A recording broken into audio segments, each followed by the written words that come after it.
ripresa del campionato Amara per le due padovane di Serie B. Per entrambe il girone di ritorno si apre così come si era chiuso quello di andata, ovvero con una sconfitta per 1-2 nella quale entrambe confermano i propri limiti, ovvero le poche e confuse idee, le distrazioni difensive e la difficoltà a segnare, con il risultato che la classifica si fa sempre più preoccupante. La situazione più critica rimane quella del Padova, sia perché in piena zona retrocessione, sia per la precarietà dell'ambiente biancoscudato. Gran parte dello spogliatoio non vuole Mutti, mentre il presidente sembra intenzionato a concedere al mister un'ulteriore possibilità. Intanto si continua nel tentativo di rinforzare la squadra.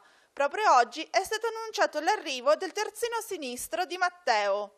Sa invece dell'incredibile la sconfitta del Cittadella con lo Spezia, maturata dopo che la squadra granata era passata in vantaggio e mentre giocava con un uomo in più.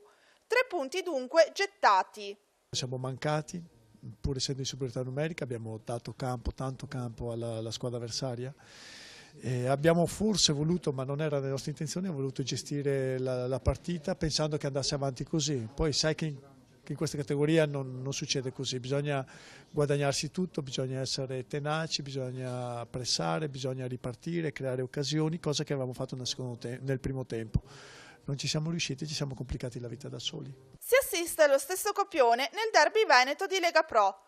A servire su un piatto d'argento la vittoria agli avversari è il Venezia, che dopo un primo tempo in balia del Vicenza riesce prima a passare in vantaggio e poi in superiorità numerica subisce la rimonta dei Berici nel giro di 3 minuti. Il Vicenza scala così la classifica, portandosi al terzo posto, mentre il Venezia rimane a quota 29 punti, in piena zona play-off.